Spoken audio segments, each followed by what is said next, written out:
Kasam Akumrola. Orokomi Natalia Mufutau, and I'm the Iawo of Adeumi Wali Mufutau, and the Mama Ibeta of Yakub, Kamil, and Adam.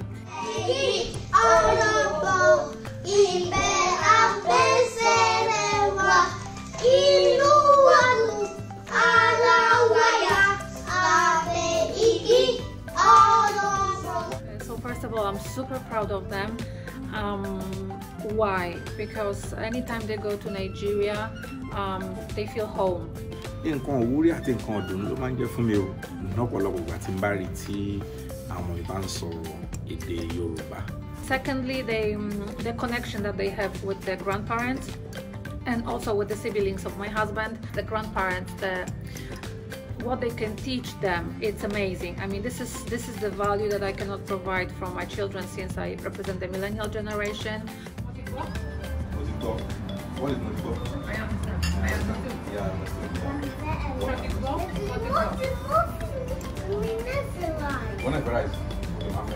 okay, he doesn't want to eat rice. Àwọn nǹkan tí a lè sọ pé ó fún mi ní kóríyá tàbí ó ta mí nídìí láti máa sọ èdè abínibí mi Yorùbá sí àwọn ọmọ mi ni wípé ní ọ̀pọ̀lọpọ̀ ìgbà fún àwa òbí tí a bá jẹ́ arìnrìn àjò tàbí àrè ní òkè òkun láti sọ èdè abínibí wa sí àwọn ọmọ wa mo lè sọ pé ó ti di bí a ṣe ń lo ìgbésí ayé eléyìí ò ní ṣe pẹ̀lú pé bóyá a ṣe àṣàyàn rẹ̀ pé bóyá ó wù wá tàbí kò wù wá. It's something that I'm super grateful for, and I recommend every mother who is a non-Nigerian but is married to a Nigerian to allow the husband to speak the language to the kids. And I never thought how big impact I will make on my family's life, but just allowing to speak the language. Adam, dárúkọ na mi ko méjì tó mọ̀ fún wa. Ìyapa, àgòfò, kẹ́tẹ́kẹ́tẹ́ abẹ́là. Mo fẹ́ kó jẹ́ wípé ní gbogbo ìgbà tí a bá rin ìrìn àjò lọ sí orílẹ̀-èdè Nàìjíríà ní ìlú abínibí mi pẹ̀lú àwọn ọmọ mi kí wọ́n ó lè jíròrò wọ́n ó sì lè takùrọ̀sọ pẹ̀lú ẹbí àti ará àti àwọn ìyè kan tí wọ́n bá ṣe alábàápàdé wọn ní ibẹ̀ láì mú wàhálà kankan dání. Me and my husband, we experienced this kind of identity crisis. But I know for sure that my children will not, thanks to the fact that we put so much attention on to teaching them our native languages. So they won't have any confusion about that. In fact, they will be able to, and they are able to find themselves in every situation, and it doesn't matter if they speak Finnish, English, Polish, or Yoruba. They know where they come from. I mean, they're still figuring it out, but we lay a very good foundation for them. So I hope that you will lay a very good foundation for your children as well, because you are deciding, you are the one deciding about the future of your children and how proud they will be where they come from.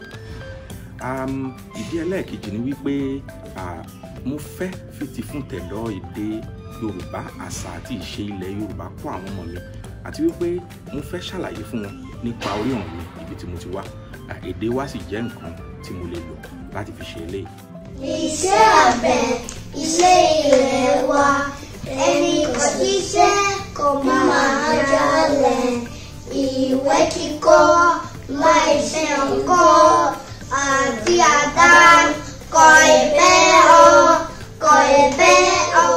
There is a lot of expressions that I love in Yoruba. For example, farabale, it's like calm down. That's what I use sometimes when I'm in Nigeria as well. People are like, how come that she knows that? I love how much respect is in Yoruba culture, in the Yoruba language. There's an example, oshe, eshe. Oshe is I can use to my pair, for example, saying thank you to someone for something, and eshe, it's this is something I would use when I'm saying thank you to my mother-in-law or to someone that is elder than me. I love how much Yoruba culture, Yoruba people respect elders, and they kneel down almost anytime they see someone elder than them. And also what I love about Yoruba language is there are the proverbs. I actually love to learn more about Yoruba language. It surprises me every time.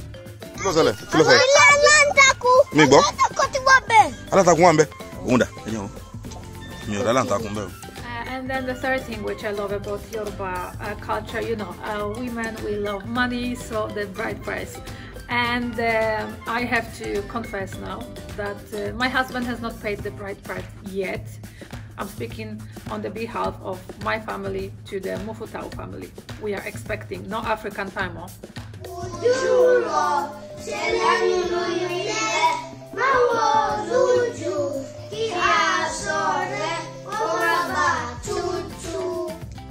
Sí àwa èèyàn ní wípé kárí èdè abínibí wa gẹ́gẹ́ bí èdè tó lajú àti èdè tó ṣe é mú yangàn.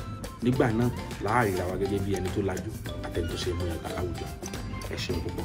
My final piece of advice to my fellow Yoruba people back in Nigeria, definitely it is be proud to where you come from, be proud of the culture that you represent and of the language that you speak, because this is your identity and it will be your strength, even though you might not be aware of it at the moment.